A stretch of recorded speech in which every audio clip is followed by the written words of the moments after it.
Mes sœurs, mes frères, bienvenue dans cette méditation sur les textes de ce vendredi 7 juillet 2023, en cette 13e semaine du temps ordinaire. Nous ne sommes pas unis au péché, nous sommes unis à Jésus-Christ. Nous n'avons pas toujours bien conscience de notre union profonde au Christ Jésus. En effet, combien de fois sommes-nous vus plus attachés au péché qu'au Messie ? Nous sommes attachés au péché non pas par perversité, mais parce que nous pensons que le péché nous appartient. En réalité, le péché relève du malin et il ne nous appartient pas. Il est donc facile de s'en défaire si nous prenons conscience de la réalité de Jésus-Christ. Jésus nous pardonne et il ne sert à rien de culpabiliser ni de penser que nous n'y arriverons jamais. Nous pouvons déposer nos péchés au pied de la croix et couper toute relation avec eux. Satan n'attend qu'une chose, c'est que nous nous y complaisions en nous y attachant à tout point de vue, en acte et en dépendance psychologique faite de souffrance et de croyance en l'impossible sanctification. Abraham a parfaitement conscience de cette réalité future et demande à son intendant que la femme de son fils Isaac ne soit pas cananéenne. Il sera le père des nations, et cette terre idolâtre et polythéiste de Canaan en sera les prémices. Il ne veut donc pas que son fils Isaac et sa descendance se mêlent à eux et se dispersent spirituellement. L'enjeu pour Abraham est de rester fidèle à Dieu et que ses enfants et le peuple qu'il aura en descendance le soient aussi.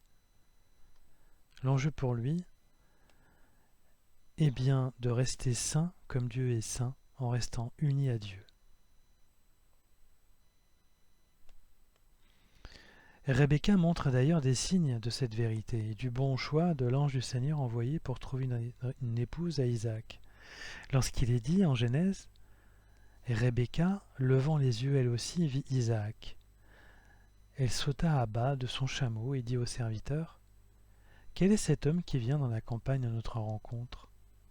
Le serviteur répondit : « C'est mon maître. » Alors elle prit son voile et s'en couvrit. Le fait de se couvrir révèle que Rebecca se considère déjà comme l'épouse d'Isaac avant même qu'il lui ait parlé, et lui réserve sa beauté en signe de fidélité. Isaac est une figure du Christ qui a accepté d'être sacrifié pour les multitudes par son Père. De la même manière, Rebecca est une figure de l'Église, épouse du Christ et de chacun d'entre nous qui composons la multitude de la descendance d'Abraham. Sarah, la mère d'Isaac, peut être considérée comme une figure passée d'Israël, une figure qui sera renouvelée par le nouvel Israël. Il est dit en effet, toujours dans ce passage de Genèse, que Isaac introduisit Rebecca dans la tente de sa mère Sarah. Il l'épousa, elle devint sa femme, et il l'aima. Et Isaac se consola de la mort de sa mère. C'est le signe annonciateur que Christ épousera l'Église et se considère déjà comme attaché à sa réalité future, indépendamment du fait qu'Israël puisse échouer dans sa mission de rester un peuple saint par la pratique formelle de la loi. Cette perspective eschatologique, c'est-à-dire des fins dernières, pour Dieu le Père, pour Jésus le Christ, pour Abraham et pour Isaac, cette perspective est désormais pour nous une réalité encore plus palpable. Nos fins dernières sont bien d'être unis dès maintenant à Jésus. Si Dieu est notre Père légitime, Jésus est notre conjoint légitime, car nous sommes son troupeau, son Église. Le mariage est une union sainte dont le scellement se fait en Jésus-Christ. Cette union nous rend saints et nous purifie. Dieu a la volonté de sauver toute l'humanité. À quoi bon donner une descendance infinie à Abraham si c'est pour la rejeter dans les ténèbres du dehors ? Au contraire, Il veut te sauver, toi, et toi aussi, et encore toi, et nous tous qui pensons être si loin de Dieu. Je ne suis pas venu appeler des justes, mais des pécheurs, nous dit l'Évangile, et nous dit Jésus. Dieu est avec nous en Jésus-Christ. Alors mes sœurs, mes frères, il nous faut donc rester attachés à lui, croire en lui et agir comme lui. Alors, le péché disparaîtra dans sa force et sera regardé comme indépendant de nous. Un chemin nouveau s'ouvrira, beau et fleuri.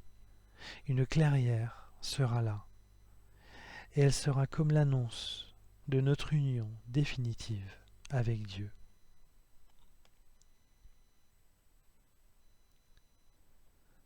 Mes sœurs, mes frères, après cet instant de méditation sur le fait d'être unis au Christ et d'être séparés du péché, je nous invite à la prière. Ô Seigneur Jésus-Christ, toi qui es mon ami, mon conjoint, qui t'es sacrifié pour moi et pour nous tous, toi qui es saint, comme le Père est saint, fais-nous entrer en confiance dans l'Église, ton épouse légitime que le Père t'a donnée, pour nous faire marcher à tes côtés. Que la sanctification soit ce chemin qui nous guide vers le Père et que tu nous donnes dès maintenant. Par la foi en toi, je crois en toi. Nous croyons tous en toi. Merci Seigneur Jésus. Amen.